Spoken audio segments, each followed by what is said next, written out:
Nice to meet you too. I'm going to start with this. I'll just get you out for a sec.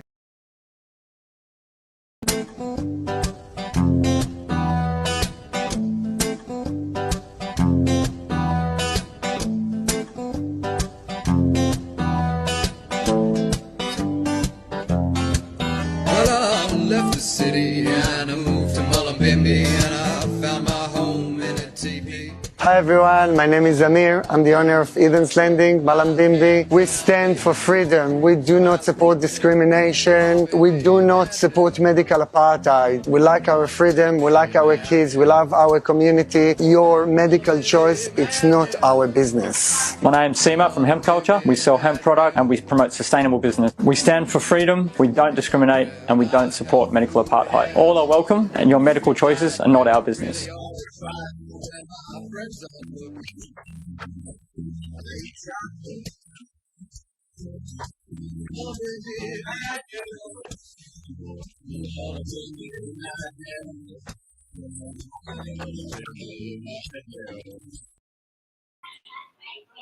Wrong with the audio, but that's you.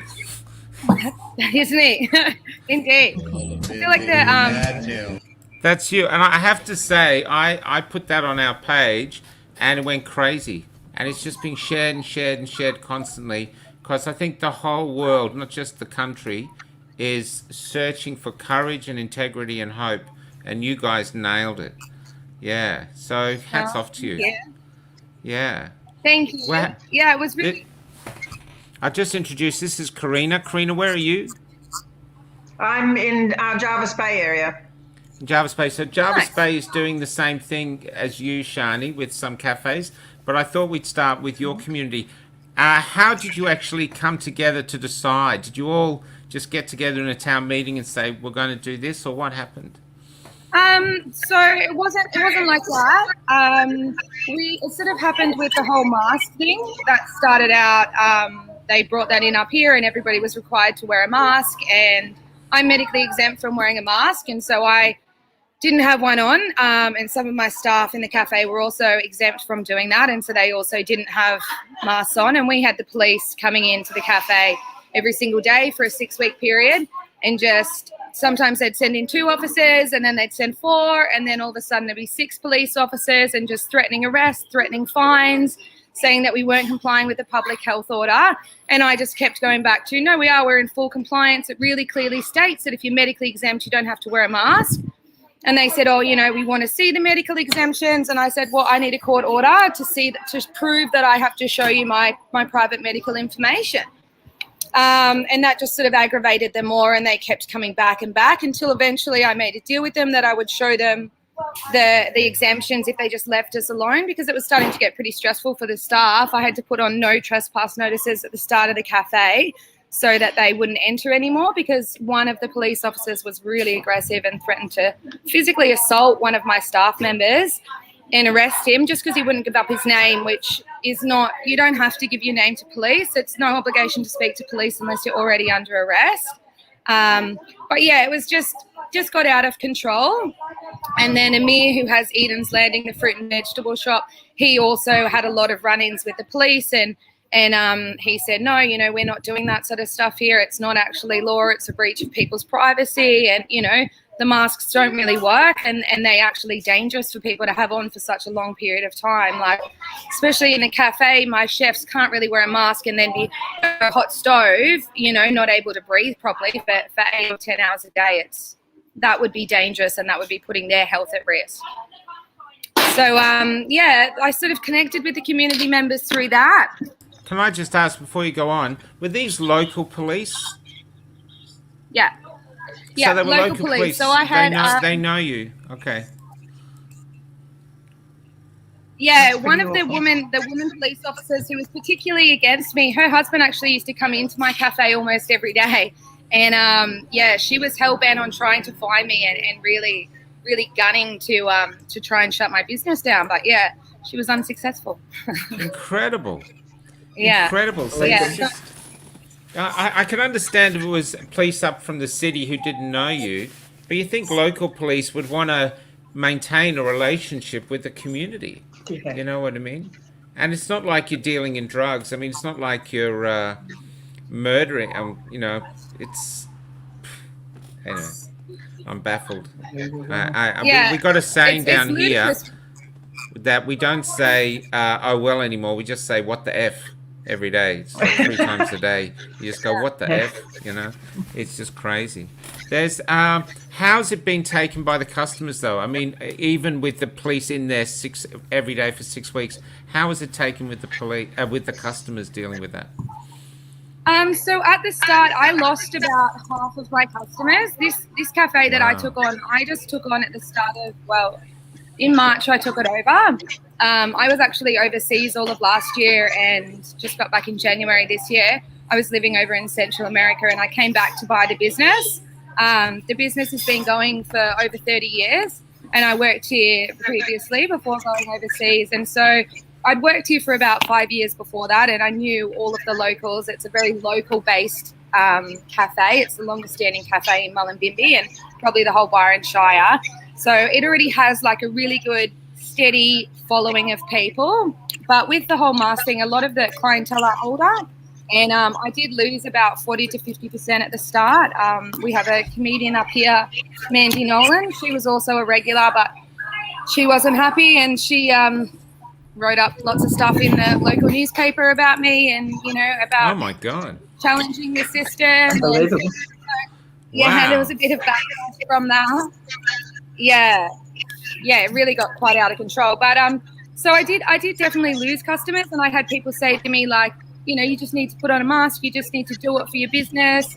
Otherwise you're jeopardizing your business. And I said, look, I can appreciate that that's where a lot of people would say, all right, I need to make money first, but my morals are more important, and I don't feel that I can wear a mask. For one, I had a pretty horrific experience happen to me, and I won't put something over my face and cover my mouth and my nose and not be able to breathe. But yeah, I also thought, no, it starts with the mask, and then next thing they're going to be telling us we all have to be vaccinated or we all have to do this and that, and then there you go. That's exactly what is happening. What about segregation when they said, because that was what the video was about, you weren't going to segregate, and that's what I'll talk to Karine about in a sec. So what happened then when you said you're not going to segregate? How was that taken? So again, I had more, backlash. I have had people from the community not happy with me, and people write nasty reviews and whatever. I actually haven't had the police come back in, which I'm pretty shocked about. Wow, I thought that's amazing. Cool. Yeah, I thought they'd definitely be in to check. But the cafe's been super busy the last 2 weeks. It's been busier than it's ever been. In the last few months. That is great news. And it's not that it's like I only have unvaccinated people. I have lots of my clientele are vaccinated, but everybody here respects the right to choice. And you don't have apartheid. Exactly. It's like what is right for somebody is maybe not right for somebody else. And I'm not here to say that everybody should be vaccinated or shouldn't be vaccinated. It's totally their choice. And, they should do whatever they feel, is appropriate for them. But you can't put a blanket thing out and say that that's right for everybody. It's absolutely not. Nothing's right for everybody. No, that's correct. What about the other businesses? Is there many other? Because I actually was calling businesses in the town based on that video, and they were very off on the phone. They were going, I'm not sure. And they said, oh, Lulu's doing it. I said, oh, great, I'll call them. so you know what I mean? But how many other businesses have joined you, just out of interest? So it's me and Amir and Simma, the three that were on the video. We're sort of the three that have very strong morals and are really, really willing to stand up and put our, money where our mouth is in that regard. That's gorgeous. There are other people around the Shire that are not checking, but they're maybe not as sort of vocal that they, really don't support what's going on, on such a large level. Yeah. Karina, this is where I can bring you in. The reason I brought Karina in is she told me that's happening in Jarvis Bay to a degree. Do you want to talk about that, Karina? Yeah, look, by the way, Lulu, I'm vaccinated fully, but only because of my age, because I'm in a vulnerable group, and I didn't want to take a risk that way. But I don't think you just have to justify it. If you want to take it, take it. Exactly. Yeah, but I also don't I believe, really don't think we should shame either way. If you feel No, that no. it's right for you, take it. If you don't feel it's right for you, didn't- don't I- take it. whole thing I really didn't want to, but I felt pressured. And this is the other thing. I was pressured by a lot of people to do it, which is what you're getting with the cafe. But now I'm finding there's a lot more people like me coming out and starting to speak out and starting to sort of join forces in that sense. And the local cafes, at least 4 of them are not in our little tiny town, are not opening up fully because they don't want to tell their staff to get vaccinated. So they're continuing to do takeaway like they've been doing all through lockdown. We still can't go to Sydney from my area until the 1st of November. We still have to wear masks. And the weird thing is that people do take the opportunity to attack. I was walking down the street with my dog and a woman basically couldn't break her neck fast enough to get down the stairs to tell me to put my mask on when I was walking the dog. I said, I don't have to have it outside. Our rules are we don't have to wear it outside. If we're moving around, we have to wear it in the stores and so on. So I've obeyed those rules, but as soon as I'm outside, like you, I can't wear it. I suffocate. I've got faint and I feel very sick when I have to have it on for a long period. And I sympathise with staff. All my sons work in a kitchen. Oh my God. Oh my God. And this is the whole thing. I think, Corinne, don't be a baby, but I'm feeling sick. How do they feel? And I think about my sons having to work all day with these stupid things on. I know most people are breaking the rules. As soon as they're not being watched, they're breaking the rules. But the funny thing is your police have been really sort of obviously nasty. Our police are almost just not paying any attention at all. I mean, everyone sort of freezes up when they pull up outside the shopping centres and they think they're going to check them and they're not. They're just going and getting a coffee and walking away and he's sitting there and nobody says anything. So they're not coming in and checking your vaccination passports in the cafe? Because down here, I just to interrupt for a a lot sec. of the shops aren't checking. Down here, Gail Marie says she lives in Queensland, but if she was in New South Wales, Lulu, she'd drive to support you to see your business. Down here, today is our first day of it in Melbourne, and I asked for people to send in stuff. I want to go out and see, but I've been busy doing this. One woman said she was in Ballarat, sat down with her 6-year-old, and the waiter yelled across the room, "Are you vaccinated?" And she said, "I've got an exemption." And then the waiter yelled back, "I want to see your papers." This is the waiter. Disgusting. And across the crowd, across the restaurant, and she said, they're in the car or something. Oh, she left them at home or something. But she's with a 6-year-old child. How they don't think this is doing spiritual, moral damage to the community is bonkers. You know what I mean? They're doing a lot of moral damage That to the is community. really what I find so overwhelming. Yeah. How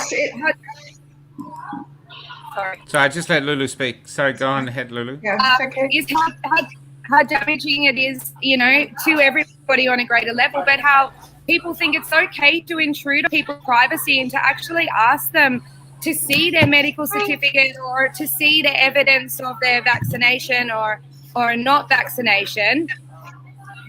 Am I still there?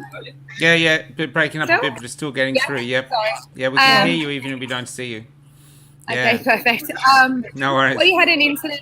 I've got an op shop next door to me, St. Vinny's de Paul, and I go in there almost every day. I deliver their coffees and then I also shop in there. And they know that I'm medically exempt. They know that the police have come to my business many times about the mask things. And they said, I went in there one day to have a look and they said, "Oh, you can't come in.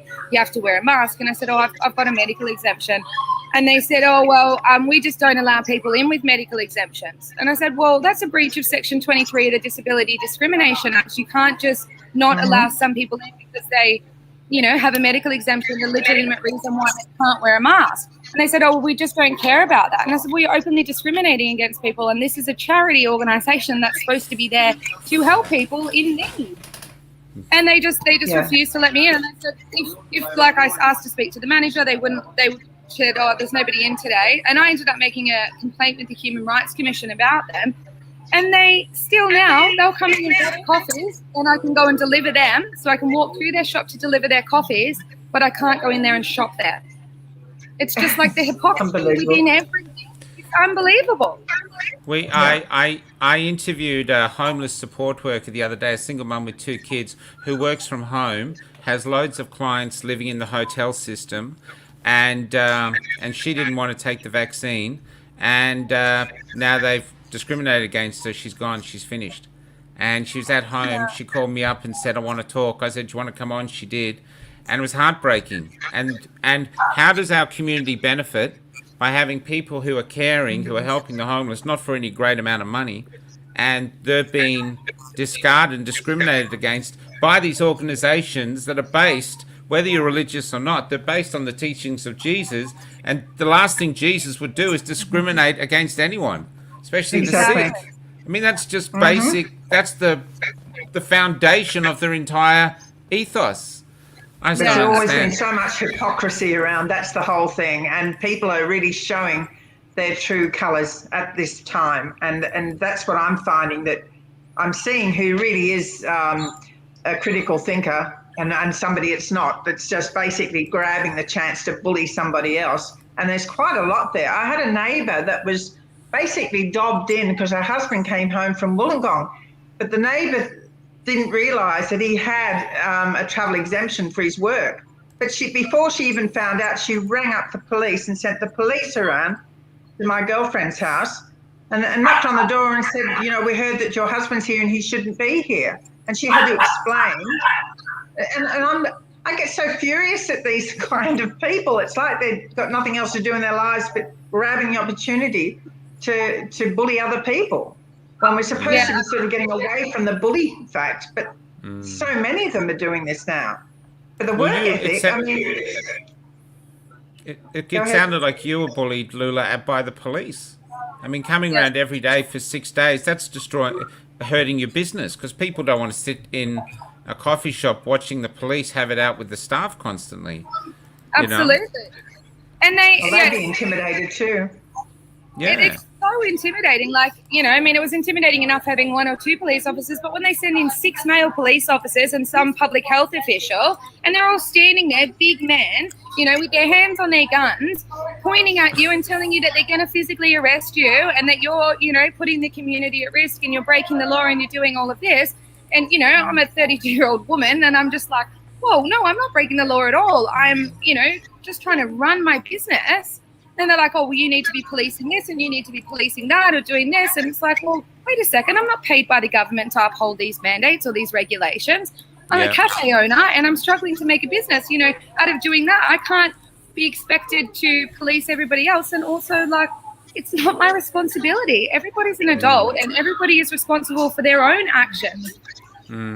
Well, I don't understand. What really frightens me, Michael, is the fact that they've just mentioned they're going to be putting $92 billion into making vaccines and manufacturing them here, which says to me they've got an ulterior motive, that there's going to be a hell of a lot more reasons to have to be vaccinated. So how long do we have to keep taking that and making ourselves unhealthy by having to have vaccinations that probably we don't need to have. Don't get us kicked off the page. All right, we have I'll show you this. Wait. No, it's not that. I'd love to talk about it, but that's for the algorithm. We thought it was a goat, but apparently it's a sheep. But we can't talk about that. We have people on, and we're banned from YouTube for 2 weeks. You cannot talk about it. That's what we're living under Stalinistic rules now. We're a free country, but we are not free. And when we, like myself and the co-host and others, associated thing, we're going to the protests. The police, when they're arresting us, said, "Oh, why don't you just protest online?" You can't protest online because you just get banned. You know what I mean? So any form of protest, even small. I've got a new friend who wants to go get his hair cut and demands to get it cut where someone's not going to allow him to do it or get arrested. These are little small people going, I'm standing up. I'm standing up for my rights here. So it's a huge thing to stand up to the police for 6 weeks like you said, and they come in, they love intimidation, is so commendable. I love it. I love it. There's so Well, many a people lot of here. the I've business just people are doing shared. this. I'm just Yeah. saying, I've just shared your website in the comments because there's people here wanting to come up and support you from wherever. So I hope they do. We can't down here. We're in Melbourne jail, but yeah. Is there any other things? Has there been any customers coming in getting abusive or anything, or have most now being really supportive? I have had some customers come in and, say like, oh, this is ridiculous. You have to rip down these signs off your window and all of your masks, all of your staff have to wear masks or we won't come back. And I said, look, we've got legitimate medical exemptions. If you don't feel safe here, then please don't come here. There's plenty of other places where you can go where all of the staff are wearing masks and everybody's policing what everybody else does. That's not the sort of cafe that I run. That's not the type of business I want to run. We also, we do forward paid coffees, juices and burgers because we have quite a large community here in this area. And so I have, lots of the local homeless boys come in or women as well. Can you tell us how that works? And I'm not going to discriminate against them either. And so, it's an all-inclusive zone. It's for everybody. Yeah. But can you tell us how that works with the forward paying coffee? So people just come in and they say, I want to put up, we call them suspended coffees or juice or burger. And so they forward pay either $4 for a coffee or $5 for a juice or $16 for a burger. And we have a little love heart hanging up above. There's a board that says suspended coffees, juices and burgers. And we have little love hearts that hang up. And so people pay and then we hang up the heart. And then when somebody comes in and asks for one, we just take it down. So that's been going awesome. There's been so many people really contributing to that a lot lately, which has been awesome. So your environment has this loving, caring environment. It's a cafe, but that's what it is. So the last thing you'd want to do is police your customers. It just goes against the entire business structure. Even from forgetting the morality, just this is the business plan. This is how the business works. That's the business model. That goes against it. It goes against everything it stands for. So why should you be compelled to do that and destroy your business? Yeah, absolutely. And I mean, there's been enough stuff written about me online and people writing terrible reviews or, there's certain Facebook sites around this area that I think are just pretty much made to attack me in this business and what we're trying to do here. And I mean, we've had death threats rung into the cafe. Like people have gotten really nasty because of some of the things that have been said online. And when I rang the police about the death threat, I had Byron Bay Police Station hang up on me 3 times. I recorded it all, just kept hanging up. And I said, look, it's Shani again from Lulu's. Can you stop hanging up on me? Oh, no, we're not. I said, okay, well, I need to speak to, somebody. I've just had this beep, beep, beep. So 3 times. And on the 3rd time, I said, look, I'm recording this. I'm recording that you're just disconnecting the line. Anyway, so I said that, I've had a death threat, whatever. I've got the guy's name. I've got his phone number. He's rang multiple times. He's left a review online. Like there's a whole trail of evidence. I've done all the work for you. And they said, oh, well, yeah, we can't send somebody out there today. It's like, oh, well, that's interesting because you can have police here in 2 seconds when some member of the community rings up and says that, we're not wearing masks. Have 2 police officers turn up and 5 seconds later another 2 and another 2 and another 2. But when something serious is actually happening, there's nobody to be seen. And when they finally did turn up, they were like, well, you're going to have to come down to the station. They turned up the next day about 4 hours after they said they were going to be here. And they said, you're going to have to come down to the station and make a statement. And I said, well, it's the middle of my work day. Obviously, I can't leave my cafe right now. I need to be working. Oh, well, and they said, oh, well, we're trying to help you. And I said, well, you're not, if you turned up the time you said you were going to, I could have come down the station then, but otherwise I can't do that now. And I said, can't I do this afternoon at 3 o'clock when I finish work? Oh, well, we might be busy then. Just like not at all interested at all. Can I ask, where do you think the hate comes from? Why are people that they've basically been allowed to hate now? They've been told by their premiers, listen, I know we said don't bully, I know we said don't discriminate, but now we're actually going to give you, here's a bunch of people who are not complying. You are free to hate them. Free. Yeah. Go ahead. Be awful. Why are people doing it? Why are people going, yeah, man, let me out? You know, I want to call. People have so much fear in them. You know, there's been so much fear mongering in the media and in the mainstream, and people are so isolated and disconnected from their friends and family and from the community, and they have this sense of the massive fear, but also a sense of like longing and missing, you know, that sort of structure of society which we used to have. And they need somebody to blame for that. And they don't want to blame the governments or, you know, the media or anybody who's actually perpetrating all of this. They need somebody else to blame. And so they blame the people that are not going along with it and that are opposing it or that are, you know, fighting against it because they see us, you know, through the eyes of the media portraying that we're the ones that's stopping everything from going back to normal or for, you know. And so they need to release that emotion, that fear and that anger and that frustration that they have onto somebody. And why not put it onto, you know, the people that just aren't going along with it? Like, you know, why should I have to wear a mask when there's this girl and she runs a cafe and she never wears a mask and she just gets away with it? And, you know, she doesn't check if people have signed in and she doesn't check the vaccination thing and she just doing her business. And she's still open and we see police go in and out there all the time. What's going on? So that I think that aggravates people. And I think the fact that I am a young woman and maybe because I've got a few tattoos too, it's like people just get especially angry at me. Like they really want to hate. Yeah. Do you think you say everyone's saying here about fear? This is to you too, Karina. They're saying fear, but do you think it's a fear of the virus or a fear of the rising authoritarianism in the government?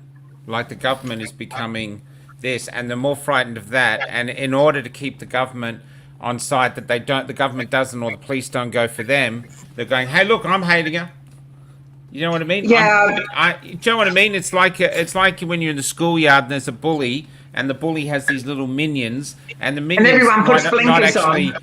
Yeah, they might actually like you, but they're saying sorry, but I've got to call your name so that the bully doesn't bully me. Do you Exactly. think that's going on? It's a cowardness. It's cowardice to do that. People and unfortunately the human race is a bit like that, and it's no different to the school ground and the person getting bullied and the others kind of just standing back because they want to be popular. They don't want to lose their popularity. So this will always go on. And I think when they've got this, they've got the opportunity to really come forth and join the crowd, you know. They just join the crowd, and instead of, I mean, any time in history, if somebody thinks differently, they're bullied, and I know that from very early on. You know, if you have a different opinion of something, you're bullied. People want you to agree, and today it's worse than ever because they can't handle somebody that disagrees with them today on anything, on any level. You used to be able to debate freely, and we can't debate today. A true debate today is never done. You can't debate. So this is the cafe, Lulu. Can you just give us a quick squiz around and we can see it? Sure, it is a little bit. And people want to know what the cafe is called, so it's Lulu's Cafe. Yeah, it's Lulu's Cafe. So this is it. We're inside. Got the lights off, but fantastic. This little fort of indecency and integrity. Yeah, well, we're next to right on the arcade. We've got arcade here, so we have the Mullumbimby chocolate shop next door to us, and we get lots of kiddies and people sitting out the front in the afternoon. So what's the town name mean? Mullumbimby? Yeah, do you know? Ooh. I don't know. It's just such an interesting name. I was doing lessons on how to say it, you know. Yeah. Mullumbimby. Yeah, it is an interesting name. I'm not sure what it means, actually. I've never looked into that. Yeah. I think I will, though. Well, I'm gonna wrap this up. This is just a small thing because I'll let you get back to work. But I just want to say I hope this spreads far and wide, that we share your courage and your hope that it's not all over, because there's so many people that are brokenhearted by what's happening in their country.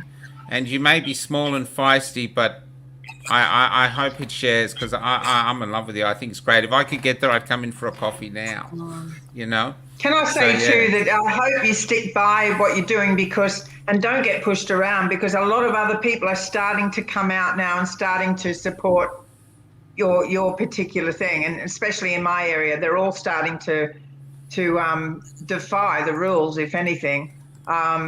And I think that you need that encouragement from other people. So if you stick with what you're doing, they'll start to join you.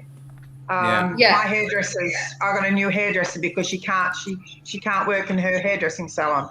Now she's going door to door with people that are like-minded. So that's another way they're protesting, and I think more people will get on board with that.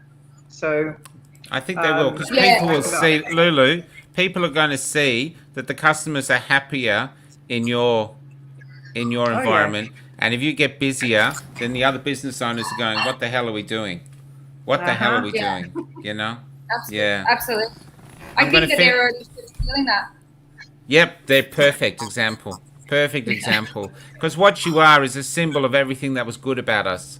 And is still good about us, so it's still there. We're just in this time where fear is in the driving seat and it's taking us nowhere we want to go. We've got to put courage back in the driving seat and integrity and all these other things. So hats off to you. I'm so glad you got back in contact, and I really wish you the well. I'm going to finish with your video and wish you the best. Do you want to do a plug for your cafe for everyone that's seeing it, where you are in this? Sure. This is Lulu's Cafe. Come and visit. We're in Mullumbimby. We're open 6 days a week, and we welcome everybody, and we would love to see your happy, smiley face anytime. See ya. Bye. Yeah, thank you so much. Nice to meet you. Bye. That's great. I love it. That kind of thing. Good one.